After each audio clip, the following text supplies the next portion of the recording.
Now if I'm going to write this as a quotient, since both of them are trig functions, I'm going to go ahead and write each one then in terms of a fraction. So like cosecant, that's 1 over sine. So that's 1 over sine x.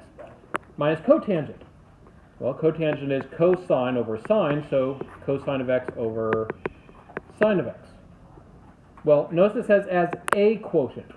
We need to combine that into a single fraction then. And so we already got the common denominator. Thankfully, that makes our life a lot easier. All I have to do is subtract on the top 1 minus cosine of x all over sine of x. So notice when we're dealing with trig functions, relate them back to their definitions in terms of like sine and cosine, things like that, in order to create those fractions. Then you can go ahead and add and subtract those fractions. As you might guess, that's the same skill we're going to need in order to be able to evaluate a limit that looks like this. Notice the stuff inside that we're finding the limit of, cosecant minus cotangent, that's the same. And so, how are we going to do it? We're going to try to find the limit using any other methods. Remember, when talking L'Hopital's rule, we do tons of examples with it where we just say, yes, this qualifies for it. But remember, we technically are checking that for each one first. In this case, if I plug the 0 in, yes, I get infinity minus infinity. And so that's why we end up having to use L'Hopital's rule. There's no way to like combine fractions because there aren't any fractions here, or to factor and simplify or anything like that. So the first thing we do is we rewrite our difference as a quotient. Well, we've already seen how to do that, right? That's what we did first, just not in the context of our limit problem. So we write it as a quotient. Once we've written it now as a quotient, it's now easy to apply L'Hopital's rule, which of course means derivative of the top, derivative of the bottom separately, then try plugging in from there.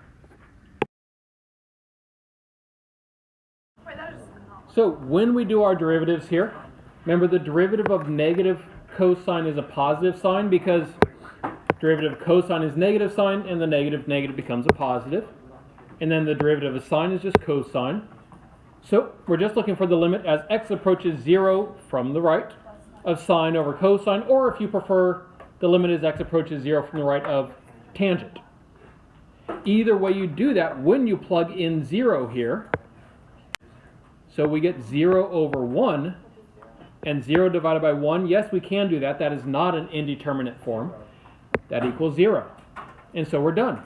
That's the answer we were looking for. So it tells us that as we're getting close to 0 on the x-axis, we're also getting close to 0 on the y-axis.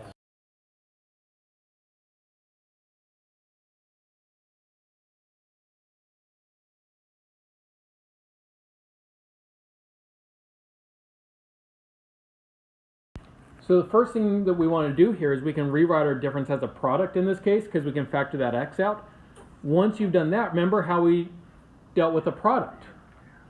We can then rewrite the product as a quotient. And so then this is our quotient.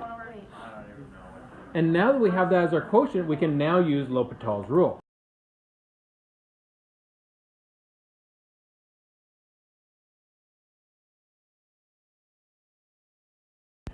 And so when we work this through, notice we end up with negative infinity as our answer. One little tiny note here.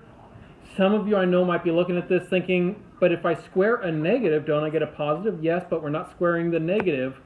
We're doing the x squared first, and then we're applying the negative to it. So infinity squared is infinity, and then making it negative at that point.